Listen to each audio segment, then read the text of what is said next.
Hello everyone, welcome to my channel to a new blog. আশা করি সকলে খুব ভালো আছেন, সুস্থ আছেন। তো আজকে আমি বানাতে চলেছি চিলি চিকেন, সকলের খুব পছন্দের একটা ডিশ, যেটা রেস্টুরেন্টে বসে খেলে বেশ টাকা লাগে, কিন্তু বাড়িতেই কিন্তু কম খরচে একদম রেস্টুরেন্ট স্টাইলে কয়েকটা উপকরণ দিয়েই বানিয়ে ফেলা যায়। তো চলুন স্টার্ট করা যাক। ওকে, সো চিলি চিকেন বানানোর জন্য আমি এখানে 500 গ্রাম মতো মাংস নিয়ে নিয়েছি। মাংসর পিসগুলো ঠিক এরকম করে কাটিয়ে নিয়ে আসা হয়েছে, চিলি চিকেনের যেরকম পিস হয়। আর বোনলেস নেওয়ার ট্রাই করবেন, তাহলে খেতে ভালো লাগবে। আচ্ছা, তার জন্য চিলি চিকেনটা ম্যারিনেট করার জন্য নিয়ে নিয়েছি এখানে রসুনের কুচি, এটাকে খুব ভালো করে গ্রেট করে নিয়েছি। আচ্ছা, তার সাথে এখানে নিয়েছি ক্যাপসিকামগুলোকে এরকমভাবে পিস করে নিয়েছি। পেঁয়াজগুলোকে এরকমভাবে মানে একদম যেরকম রেস্টুরেন্টে থাকে এরকম করে চাকা চাকা করে পিস করে নিয়েছি। ঠিক আছে, এরকম করে পিস করার চেষ্টা করবেন। আচ্ছা, এবার যেটা নিয়েছি সেটা হলো আদা বাটা। আদাটা আমি আর কুচিয়ে নিইনি, আদাটা বেটে নিয়েছি। তার সাথে নিয়েছি একটা ডিম আর কিছু সস। তো সসটা কী কী দিচ্ছি ম্যারিনেশনের সময় দেখিনি। তো সবার ফার্স্টে আমি ভিনেগার দিয়ে নিচ্ছি। এখানে 1.5 চামচ মতো ভিনেগার আমি দিয়ে নেব। টেবিল স্পুন ভিনেগার কিন্তু, হ্যাঁ, 4 চামচে 2 চামচ না। আচ্ছা, এবার আমি দিয়ে দেবো সোয়া সস। এই ছিপিটা 2 ছিপি সয়া সস দিয়ে দিচ্ছি। স্বাদ মতো লবণ দিয়ে নিচ্ছি। দিয়ে নেব গোলমরিচের গুঁড়ো। আপনারা যে যেরকম ঝাল খান সেই আন্দাজে গোলমরিচের গুঁড়োটা ইউজ করবেন। আমি এখানে খুব একটা বেশি দিচ্ছি না, বিকজ রান্নার সময় আমি ইউজ করবো। ব্যাস, এবার দিয়ে নেব আদা বাটাটা আর রসুন কুচিটা। আদা বাটা দিয়ে দিলাম, এবার রসুন কুচি একটু দিয়ে দিলাম। বাস, ডিমটা ফাটিয়ে দিয়ে নিচ্ছি।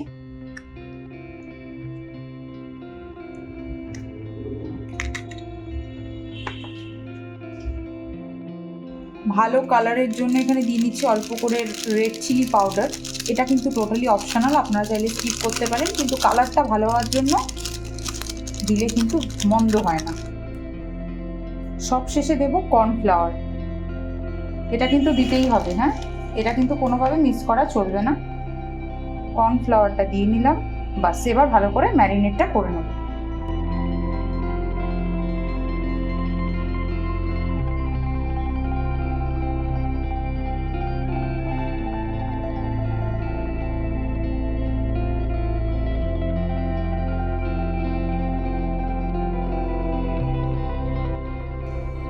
এইটা আবার আমি ম্যারিনেট করে 2 ঘন্টার জন্য রেখে দেবো, তারপরে রান্না স্টার্ট করব।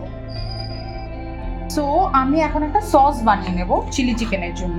তো সবার ফার্স্টে আমি দিচ্ছি কিষানের কেচাপ। এরপর যেটা আমি দেবো সেটা হচ্ছে সোয়া সসটা ম্যান্ডেটরি। আপনারা চাইলে ওস্টার সস দিতে পারেন, আমার কাছে এই মুহূর্তে না শেষ হয়ে গেছে, আমি নেক্সট ভিডিওতে নিশ্চয়ই দেখাবো।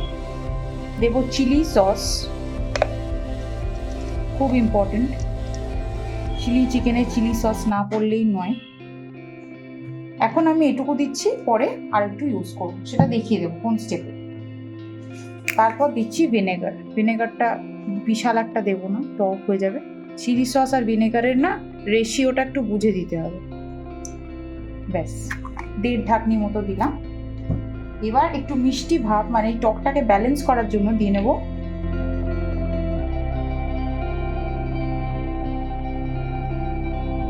প্রায় 1 টিস্পুন মতো মধু দেবেন, হ্যাঁ, খুব দরকারি এটা দিলে টেস্টটা এনহ্যান্স হয়। দিয়ে নেব গোলমরিচের গুঁড়ো, একবারে আমি এখানেই কিন্তু দিয়ে নিচ্ছি। দেবো একটু কাশ্মীরি রেড চিলি পাউডার, কালারটা খুব ভালো আসবে। অল্প পরিমাণে নুন দেব, সসে যেহেতু নুন থাকে বেশি নুন দেওয়াটা ঠিক হবে না। এবার খুব ভালো করে মিক্স করে নেব।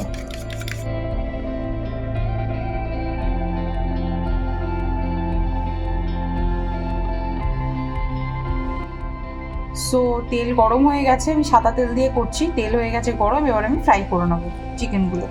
আমি তো 2 ঘন্টা মতো ম্যারিনেট করে রেখে দিয়েছিলাম, এক এক করে ছেড়ে দেবো।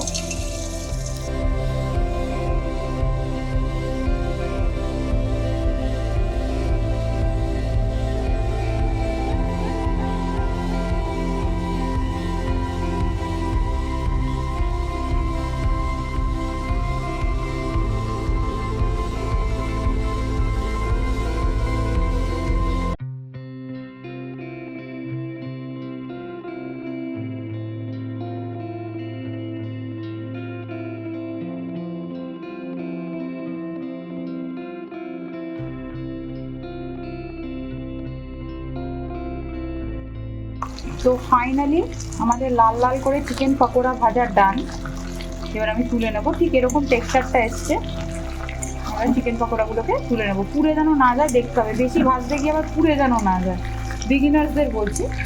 আবার অনেকে কমেন্ট করতে চলে আসবে এটা কি আর জানি না, না নিশ্চয়ই জানবেন, আমি বিগিনার্সদের জন্য বললাম। ফাইনালি আমার পকোড়া ভাজা কমপ্লিট। এবার ফাইনাল স্টেজ, এবার গ্রেভিটা বানাবো। এই হচ্ছে পকোড়ার টেক্সচার, দেখেই খেতে ইচ্ছে করছে, অর্ধেক তো আমি খেয়েই শেষ করে ফেললাম। যাই হোক, রান্নাতে ফেরা যায়। সো ফাইনালি তেল হয়ে গেছে গরম, আমি এবার রসুন কুচিগুলো দিয়ে নিচ্ছি। গ্যাসটা যেন একদম লো থাকে, তেলটা গরম হয়ে যাওয়ার পর, নাহলে পুড়ে উঠবে রসুনগুলো। এরপর আমি দিয়ে দেবো আদা বাটা।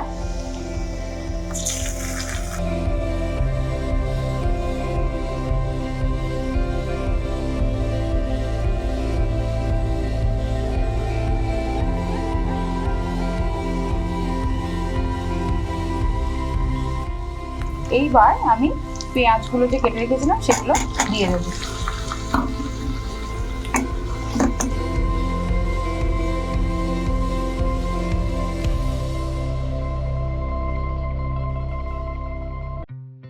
আমি এখানে দুটো মতো কাঁচা লঙ্কা দিয়ে নিলাম, আপনারা যেরকম ঝাল খান সেই বুঝে কাঁচা লঙ্কা দেবেন, আমাদের বাড়িতে আবার ঝালটা একটু বেশি খাওয়া হয়।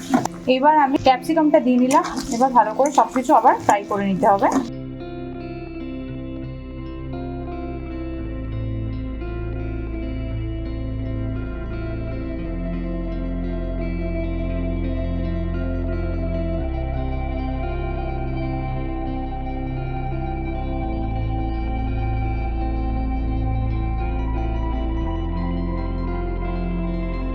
ভেজিস সমস্ত ভালো করে ফ্রাই করা হয়ে গেছে। এবার যে সসটা বানিয়ে রেখেছিলাম সেই সসটা দিয়ে নেব।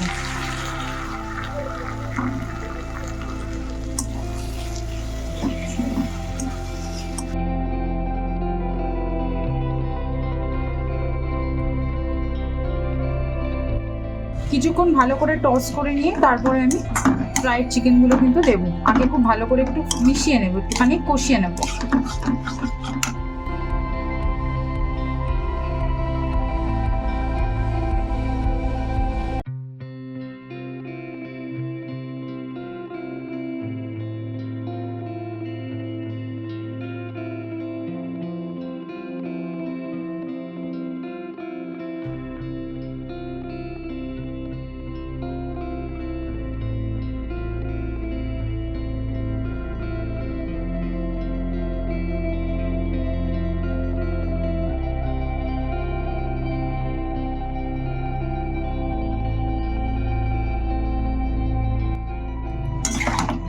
Just look at the color, my god।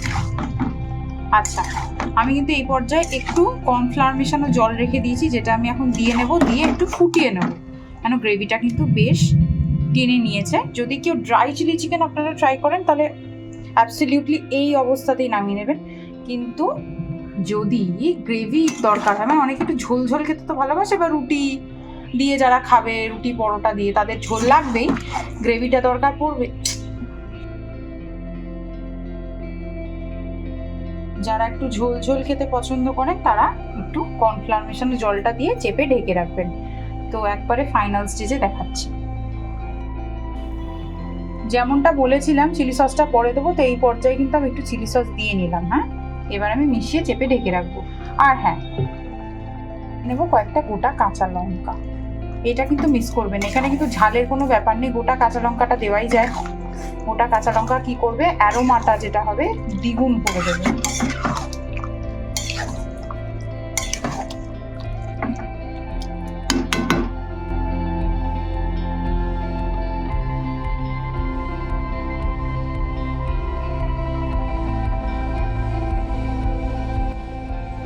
So finally ready আমাদের চিলি চিকেন।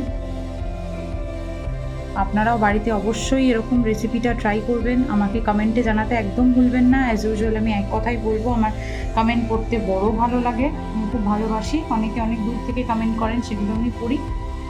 আর হ্যাঁ, ভিডিওটা দেখার পর অফকোর্স চ্যানেলটা প্লিজ রিকোয়েস্ট একটু সাবস্ক্রাইব করে দেবেন, বেল আইকনটায় যদি প্রেস করে রাখেন, আমি যা যা নতুন ভিডিও নিয়ে আসবো আপনাদের কাছে তার নোটিফিকেশন পৌঁছাবে, আপনারা ফটাফট দেখতে পারবেন, ভিডিওটা এনজয় করতে পারবেন। কোনো ভুল ত্রুটি হলে কমেন্টে অবশ্যই জানাবেন। আর হ্যাঁ, সকলেই খুব ভালো থাকবেন। তবে আসি, দেখা হচ্ছে আবার নেক্সট ভিডিওতে। Till then by.